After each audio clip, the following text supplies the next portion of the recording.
Ok, je suis en stress. Il n'y a rien qui est droit. Je vais encore mettre 1000 heures avant de démarrer, c'est normal. Bonjour. Alors, aujourd'hui on va parler de 5 mots ou expressions américaines qui sont extrêmement importantes à connaître, je le trouve en tout cas, et qui ne sont malheureusement pas enseignées à l'école. Ce sont 5 expressions qui sont dans la vie courante, que les gens emploient énormément à voix haute, en discussion, par message, en tout cas dans la langue orale. Je précise qu'il s'agit là de l'anglais américain, je parle personnellement américain, c'est pour ça que je me permets de faire une vidéo là-dessus, hein.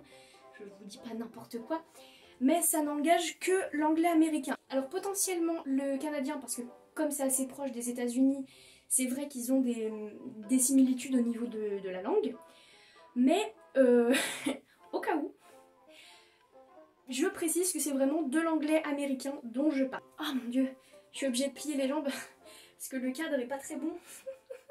Ah d'ailleurs, si vous vous demandez pourquoi on se situe dans ma douche, hein, c'est littéralement la douche, c'est parce que je vais me déshabiller. Voilà, non. C'est tout bêtement parce que je trouve ça plus pratique de pouvoir écrire pour vous montrer, voilà. Sauf que malheureusement, je n'ai pas de tableau. On se retrouve dans ma douche. La première, c'est gonna. Désolée si j'écris mal. Gonna, en fait, c'est une contraction. C'est la contraction de going to. Donc, I'm going to, ça veut dire je vais faire quelque chose. Par exemple, I'm going to eat, je vais manger. En fait, c'est le verbe to go, auquel on a rajouté ing. Le ing, c'est la forme continue, hein. Ça peut être à n'importe quel temps, présent, passé, futur. Ça veut juste dire que l'action est en train de se dérouler.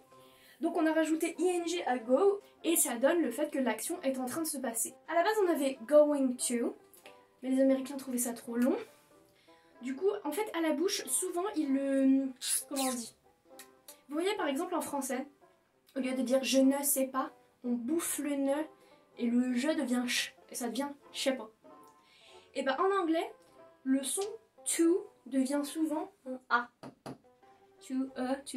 Du coup, going to, gonna. Voilà. Et il y a une chose qui est très drôle, c'est qu'ils sont forts quand même, hein. C'est qu'ils ont réussi à contracter une contraction. Parce que, à la base, donc, sur going to, ils avaient gardé go, ne, donc ça donne go, ne, ok?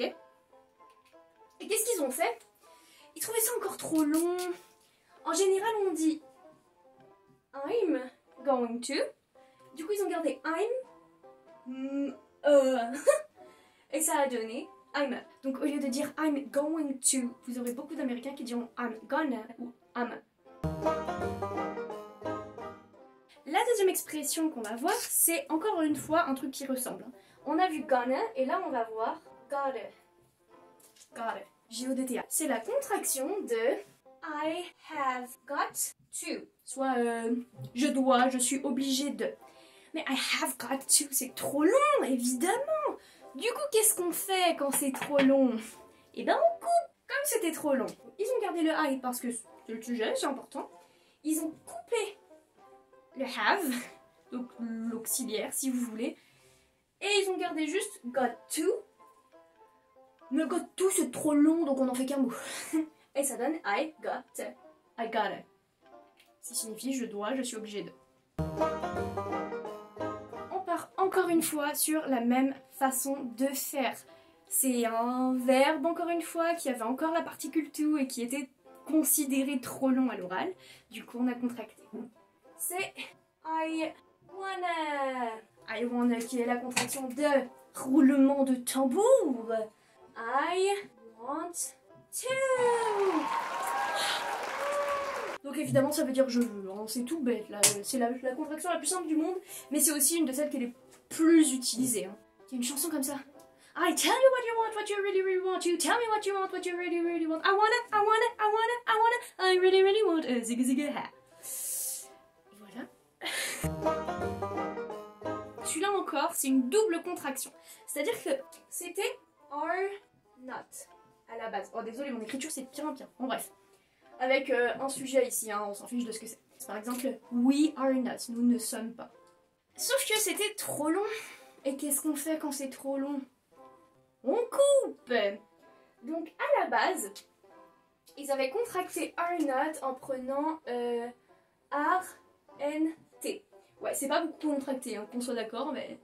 Et ça donnait aren't. We aren't. Et sauf que we aren't, c'était quand même trop long. Du coup, qu'est-ce qu'on fait? Eh ben, on enlève encore des lettres. Et ça a donné ain't. Et ce qui est magique avec la forme ain't, c'est qu'à l'oral, ben, on peut l'utiliser même au singulier. En gros, ils se servent de ain't pour un peu tout. On le retrouve dans la chanson de Jello. Oh, I ain't your mama, no. Oh, I ain't your mama, no. Vous voyez? C'est tellement utilisé que voilà, ça se retrouve dans des chansons. Hein. Tout ce que je vous dis là dans cette vidéo, c'est des expressions tellement utilisées qu'on les retrouve partout. Séries, films, livres, vidéos, chansons, tout. Et enfin, on arrive au 5e point. Et alors là, je vais vous en présenter 2. C'est ce qu'on appelle des filler words. C'est des mots qu'on cale un peu partout par habitude. En français, on traduirait ça par... Les 2 que je vais vous présenter, c'est genre et tu vois. C'est les 2 les plus employés, hein, vraiment. Il y en a d'autres, des filler words, hein, comme en français, il n'y a pas que genre et tu vois. Mais c'est franchement les 2 les plus employés. Le premier, c'est like. Et le deuxième, c'est you know. Like, il faut faire attention. J'ai glissé. Like, il faut faire attention parce qu'en français, on a l'habitude de l'utiliser pour le verbe aimer. I like doing this, I like doing that. Le problème, c'est que oui, ça veut dire ça, mais ça veut aussi dire genre. Par exemple, hier, j'étais au resto et genre, j'ai vu Brad Pitt. Yesterday, I was at a restaurant and like, I saw Brad Pitt. Vous voyez, on rajoute le like comme ça au milieu, c'est vraiment le et genre, and like.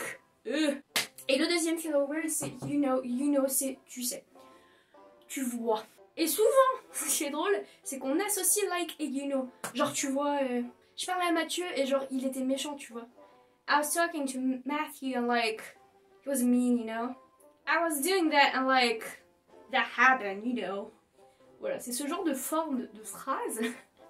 Like et you know, c'est des filler words qui sont employés à tort et à travers. Bah, je vais mourir un jour, hein. Voilà, donc aujourd'hui j'ai abordé avec vous 5 expressions américaines qui sont extrêmement employées à l'oral et que vraiment vous pouvez retrouver partout. Hein. Mettez n'importe quoi en VO et vous pourrez retrouver au moins une de ces 5 expressions, voire plusieurs. J'espère que ça vous aura intéressé, n'hésitez pas à me demander des précisions en commentaire ou si vous avez d'autres idées pour des vidéos de ce genre. Je pense que je ferai une partie 2 parce que bah 5 c'est pas énorme comparé à toutes les expressions qui existent, tous les petits mots du genre, les autres filler words, les manières de s'exprimer. Comme dans toute langue en fait c'est assez riche. On n'apprend pas ça à l'école alors que quand vous arrivez sur le terrain, les gens ils vous regardent et... C'est un peu comme si en français, on lâchait auriez-vous l'amabilité de me passer le sel? Tu regardes la personne? Oui. D'accord. Alors que nous on se dit bah tu me passes le sel s'il te plaît. En fait vous donnez l'illusion de mieux parler anglais. Alors oui techniquement c'est moins correct, mais dans la vie de tous les jours c'est plus logique on va dire. C'est une manière de parler plus orale, plus évidente, plus logique. C'est comme ça que les gens parlent en général. Donc voilà, j'espère que la vidéo vous aura plu. N'hésitez pas à liker ou à commenter. Moi je suis disponible pour vous. Je vous fais des bisous.